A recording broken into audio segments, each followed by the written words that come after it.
आपल्या सर्वांना माझा नमस्कार। आज आपण या व्हिडिओमधून द्विपाद उत्तानपाद आसन या आसनाची माहिती पाहणार आहोत आणि समजून घेणार आहोत। द्विपाद उत्तानपाद आसन या आसनाला द्विपाद उत्तानपाद आसन असे म्हणतात, कारण द्विपाद म्हणजे दोन्ही पाय आणि उत्तान म्हणजे वर उचललेले होय। या आसनात दोन्ही पाय वर उचललेली अवस्था असते, म्हणून या आसनाला द्विपाद उत्तानपाद आसन असे नाव पडले आहे। तसेच या आसनाला अर्ध हलासन असेही म्हणतात। द्विपाद उत्तानपाद आसनाची कृती याप्रमाणे आहे। प्रथम शयन स्थिती घ्या, म्हणजे पाठीवर झोपा। पाय सरळ ठेवा, हात शरीराच्या बाजूला ठेवा व मान सरळ ठेवा। आता श्वास सोडा व श्वास घेत दोन्ही पाय गुडघ्यात न वाकवता सरळ सावकाश वर उचला व 90 अंशाचा कोन करण्याचा प्रयत्न करा।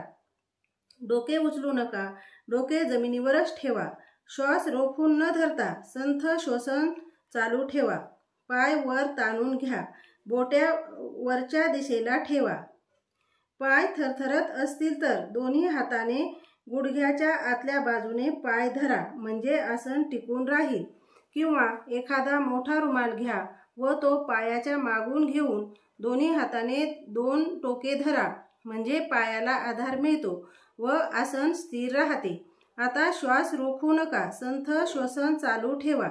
आसन स्थिती कशी सोडावी तर प्रथम सावकाश श्वास सोडत पाय खाली जमिनीवर ठेवा। पाय गुडघ्यात वाकवू नका, तसेच टाचा जमिनीवर आपटू नका। विशेषतः शेवटच्या भागात नियंत्रण न राहिल्याने पाय आपटले जातात। कमर, पाठ, मान, डोके जमिनीवरच राहू द्या। सुरुवातीला 15 ते 20 सेकंद आसन स्थिती टिकवा। पायाचे कापरे व्हायला लागले की आसन स्थिती सोडा। द्विपाद उत्तानपाद आसनाचे फायदे याप्रमाणे होतात। पोटऱ्या, मांड्या येथे साठलेल्या अशुद्ध रक्ताचा निचरा होतो। विशेषतः उभे राहून काम करणारे, तसेच जास्त वेळ प्रवास झाला असल्यास हे आसन अत्यंत उपयुक्त आहे। पाय व कमरेचे स्नायू बळकट होतात, तसेच मांड्यांना चांगला आकार येतो। पोटावरील चरबी कमी होऊन वजन कमी होते, शारीरिक क्षमता वाढते, पोटाचे स्नायू मजबूत होतात व पोटातील इंद्रिये कार्यक्षम राहतात। असे अनेक फायदे द्विपाद उत्तानपाद आसनाचे आहेत।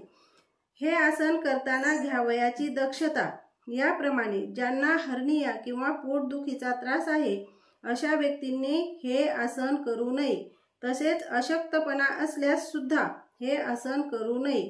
आपल्याला माझा हा व्हिडिओ नक्कीच आवडला असेल अशी माझी खात्री आहे आणि व्हिडिओ आवडला असेल तर लाईक करा, शेअर करा आणि चॅनलला सबस्क्राईब नक्की करा। धन्यवाद।